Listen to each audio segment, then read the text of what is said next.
Radio Rahim here at Queensberry headquarters, hallowed ground for boxing, and the man himself, the legend, sits beside me. And I hope you don't mind me saying it. Obviously, you're not 100%, but you're ready for this fight. I'm ready for the fight. Well, I'm gonna have to get right into it then, Frank. I mean, I wanted to have a conversation about the broader things happening in boxing. Maybe we'll save that for another day, because the news of the day is the fallout from the undisputed heavyweight championship. I know in the past couple of days, I mean, you've talked to outlets about it, and what has struck me about it, if I'm fair, is that it appears that there's a lot of amnesia going on. When boxing happens, we in the pundit class, we find ways to figure out how a fight can be won, how it can be lost, what the X's and O's are, and we just give our best potential outcomes based on what we think might happen, but nobody knows.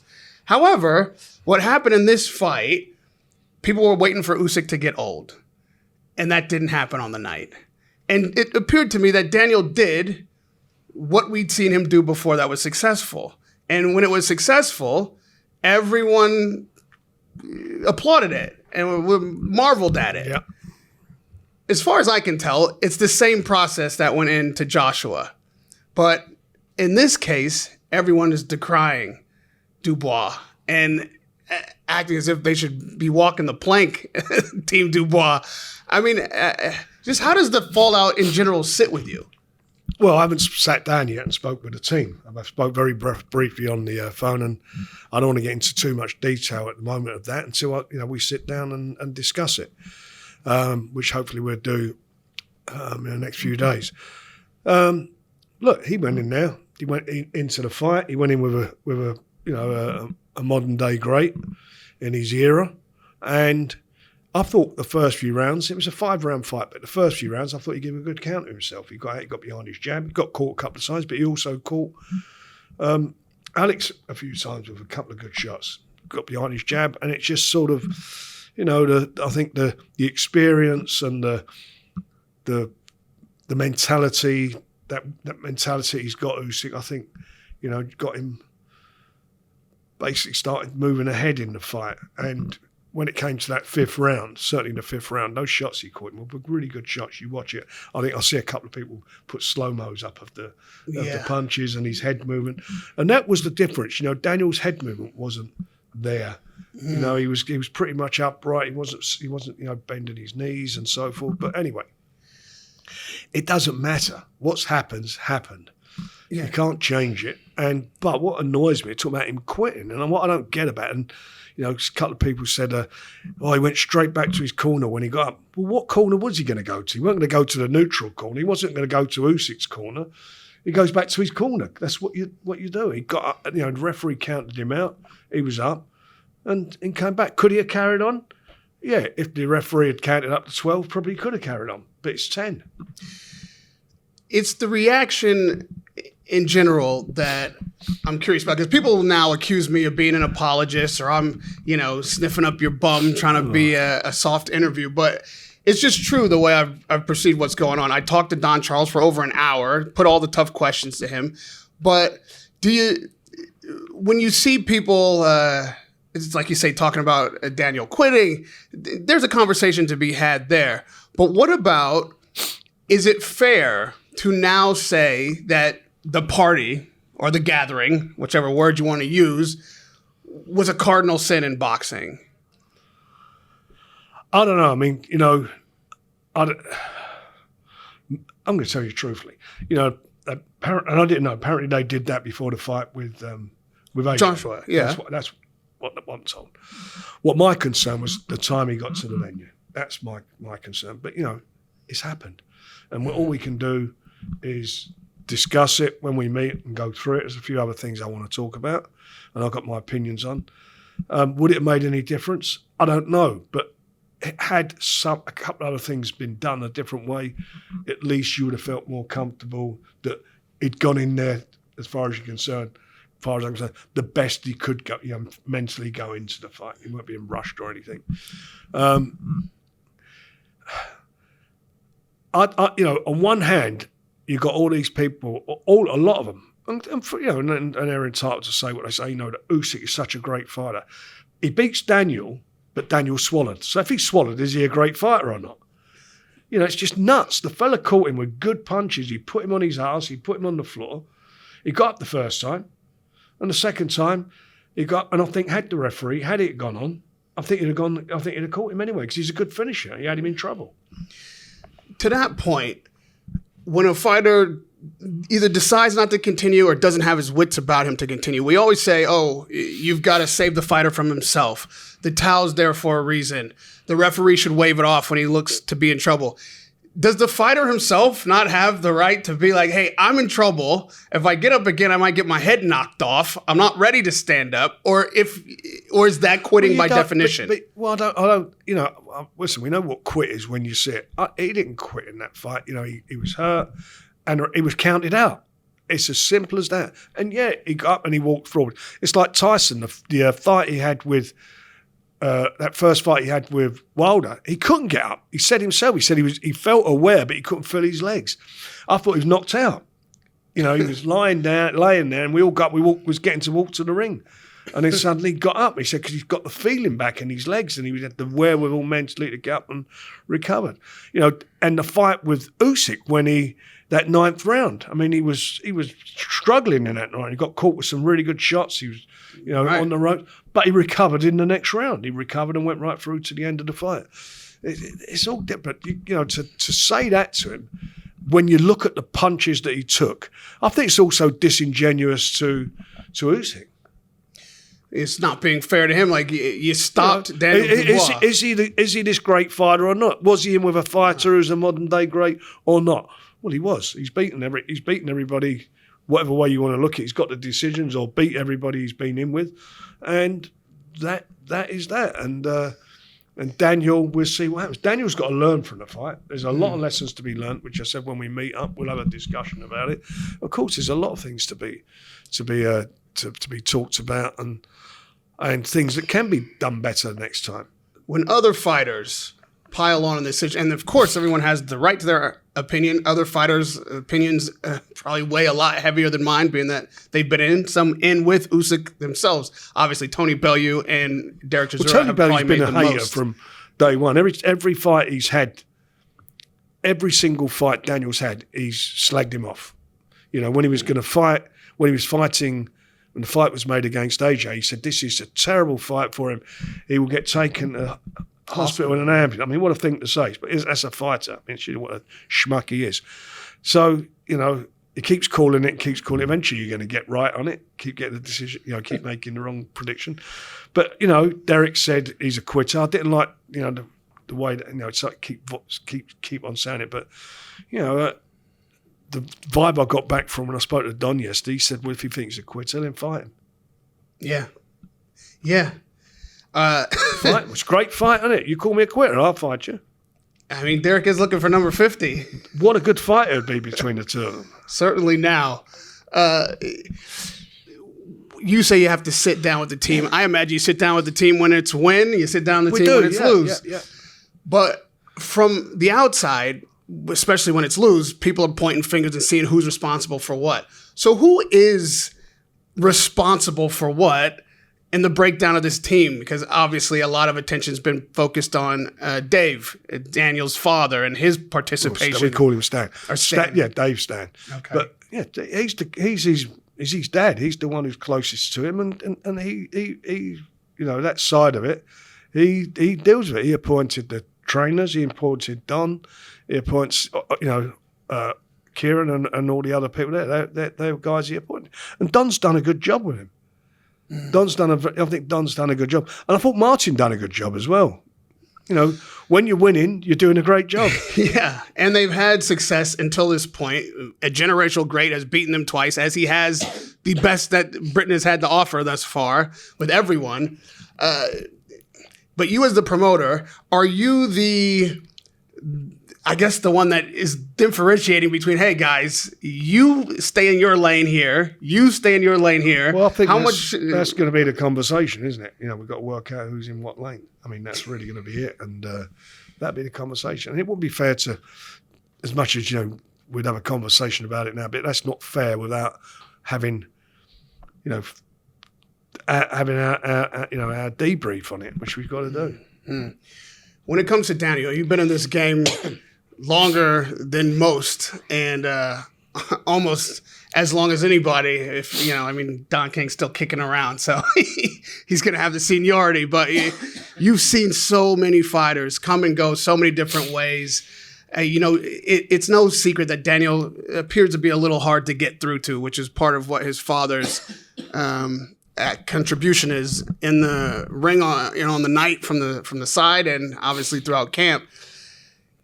What do you say to him as a promoter, having seen it all, knowing all these fighters that are criticizing him, and knowing what boxing can do and what the potential is? How do you make sure that there is a rebuild? What people are questioning is his psychology. Is there a role for you in that and bringing him back? Well, we did last time. I mean, when he had, I picked the Miller fight because I thought Miller would challenge him mentally. You know what he's like, big mate. You know that he's going to put it on you. He's going to try and get inside your head. He's going to use everything he can, which he was doing before the press conference. And there was that moment in the fight, I think it was around the third or fourth round, when, I went and got his dad out of the audience and put him in the corner, because that's the voice that he can hear. I think if there was 100,000 people in there all screaming and shouting, the only voice he's going to hear is his dad's. And that's not being disingenuous to Don or any of the cornermen or me. That's a fact, because he's been that massive presence in his life from day one. He's his dad, and they have a unique relationship, and he's had a unique upbringing. And so you want to channel that. So that worked, and it worked the fight after, and the fight after that. So last one on this. Because there are calls for Don Charles to be sacked. There are calls for, Stan should never be heard in the corner again and let Don work it. The blame, it's the Dubois blame game. A quitter. It's a blame game. Are you happy with, and I know you want to be successful, but as far as the team Dubois itself, do you feel like any major changes are necessary? I think there's a conversation. There will be a conversation to be had about it, but I don't think he should be changing his trainer. Not at all. Fair enough. Moving forward. You mentioned Chisora. You talk about someone who will mentally challenge Daniel. Is it 6 months out just because of the knockout? Or no, not at all. It depends. The Border Control may do something. If they did, it'd probably be no more than 30 days. It would be 30 days. He never took a good hiding in the fight. He never took a belting. It wasn't like every round he was all over the place, because he wasn't. It was those 2 rounds that he got caught with good punches and good shots. We'll see. He's going to have a break, and he needs a break. And once he comes back from that break, we'll I've got some ideas who I want to see him in with, and we'll try and bring him back. And he has to learn from it. He has to learn from the experience. He has to learn from the fight. And good fighters do that. Is it what level of setback is this? Being that it's Usyk, again, undefeated, with all the things that we said. Is it, okay, you're back to the bottom, you've lost your title, now you got to work your way back into it? If you look at all the heavyweights bar Usyk, how would he get on with them? He's still in the elite class for you. He goes right back in at the top. Still up there with him. People, who's ever going to fight him will always try and bully him. Will always try and get into his head, because that's what I would do. If I had somebody going to fight him, you've got to try and unsettle him. They would do that. So he did toughen up mentally. And he's gonna have to learn. The one thing about Usyk has this great focus, this great mental, ability in a fight. It's like he's focused on what he's got to do. He knows what he's got to do, and he's very strong mentally. Besides the skill sets that he's got, and you learn from that.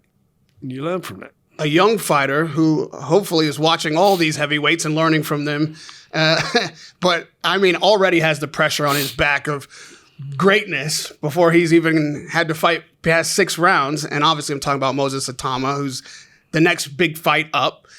August 16th is not far off. However, it's already been put in front of him a potential shot for undisputed.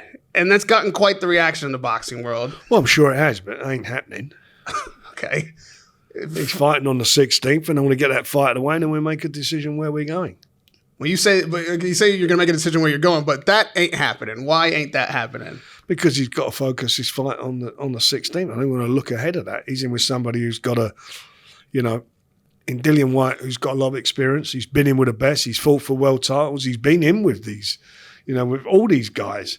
And he's given a good account of himself in nearly all those fights. And he obviously is a very experienced heavyweight who I'm sure is going to try and old man Moses. Is going to try and, bring all that wealth of experience to the ring and make this kid know that he's in a tough fight. It's going to, and that means he's going to go and put it on him. He's not going to back off him, that's for sure. So we'll see how he goes and how he comes through that. He's done extremely well, and we'll see what happens after that fight. I'd say he's a favorite going into that fight for most. If he does come through, even in spectacular fashion, is he ready then for an undisputed shot with someone we're talking about as a generational great? Is he ready? We'll see after the fight. Let's have a look at the fight first on the 16th, see where we go. But the people got to understand, there is the four governing bodies came to an agreement that they would all take their turn as far as the mandatory is concerned. Mm-hmm. And that's where we are. So the next one up was the BO, and that's the one that everybody seems to be moaning about. Why poor old Joe Parker, why he hasn't got a chance. Well, he's got a chance now fighting for the 4 belts. So that's what he's got. He's in a better position, as I said he would be from the beginning, and that's the next one up. So, Alex has got to make a decision. Him and his team got to make a decision what they want to do. We are going to do that fight, or we're not going to do it. If we don't do it, it become vacant, and then the next mandatory. You're like a father that has a lot of really talented children in the sense that everybody is vying for the top spot, the most opportunities. And to be fair to Joseph Parker, he's been very graceful, very kind about it. But he had said the day before this fight, he doesn't feel like a priority. He feels like there's other fighters in the stable that are priority over him. But that's not correct. That's not right, and that's not correct to say. You got to look. What you got to look at. A lot of people say things, and some of the things they talk about, for example, the governing bodies. They need to read the regulations. When you sign up, when you say, right, I'm going to fight for BC, BO, whatever title it is, you do it based upon their rules and regulations. And they'll say, right, this is who you fight. Fine, you're number one, you'll fight for the title. You have X amount of days to make a voluntary defense, and then after that, you've got a mandatory. And that's why you get people like, for example, Joe, who's in that position, saying, well, you know what? I'm in the number one spot. I'm the interim champion. I'm next. And he's quite right to complain about that. I get that, and I know where he's at. But the regulations also say that at any time, a unification takes priority over a mandatory. And that's the rules that were applied in all the regulations. So what we're going to do, what is Usyk going to do? Is he going to fight Joe, which would be, which by the way is a great fight, but it ain't going to draw 90,000 people. So he had his mandatory, and so he's had to wait a couple of months. But now he's not fighting for 1 belt; he's fighting for 4 belts. Excuse me, and he deserves it, and he's done brilliant for himself, and he's in a really, really good position. And I spoke with him, and he told me he's really happy where he's at. I spoke to his manager David Higgins and Spencer, and they're they all knew the plan. No one's hid anything from him. We all knew what was happening. The last bit, the business of boxing, I just want to touch on it because we are short on time. There's been reports that His Excellency has said, pay-per-view is done on DAZN. We're just going to put all these fights in front of you. And then, again, I don't know if these sources are correct, but what I've read then is he's gone back on that and says, well, we're going to have a subscription base for Ring Magazine and or Ring fights, and you pay a premium, and then you get all the ring. And then Eddie has said, well, maybe there's no pay-per-view for Ring, but we're doing pay-per-view. What is the situation going forward? I can only speak for us. The only way we could make that fight over the weekend is with pay-per-view. Without pay-per-view, we couldn't make it unless somebody comes in and pays a massive rights fee to broadcast it. So to generate the income that these guys want, it has to go pay-per-view.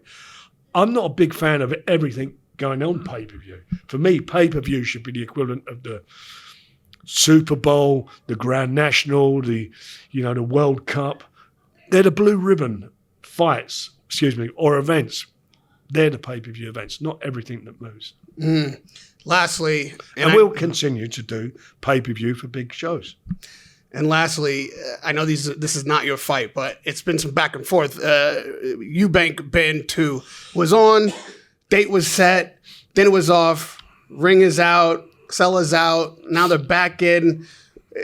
Is this fight happening? And I'm tying this now to the, Moses is going to fight for undisputed, or this is what we want. Are these conversations things that are just thrown out? And I don't know. It's nothing to that fight's nothing to do with me. It's on, it's off, it's on.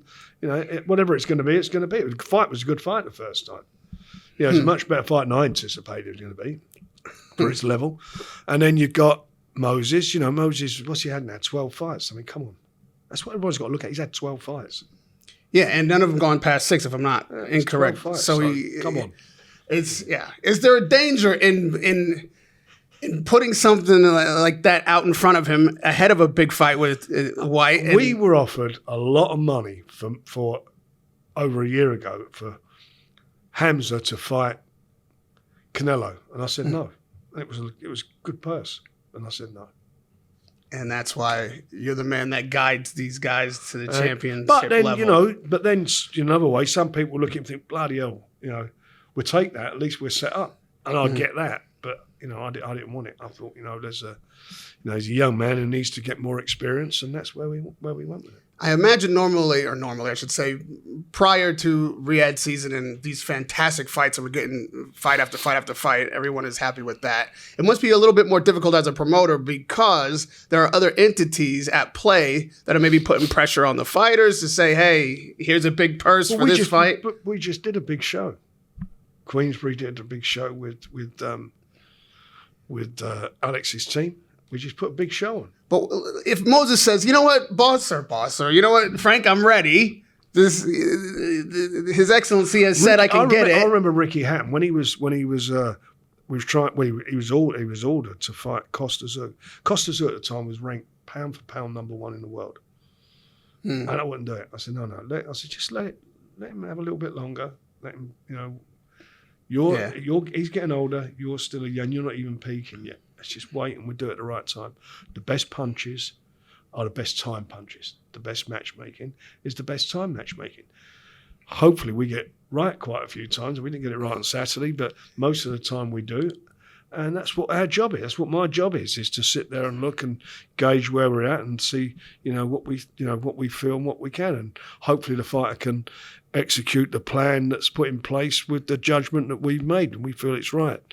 And that's how I continue to do it. No one will ever make me put a fighter in who's not ready for that fight. I won't do it. Well, I appreciate you getting into this fight, being unwell. You're very kind with your time, very generous with your energy. I won't keep you any longer.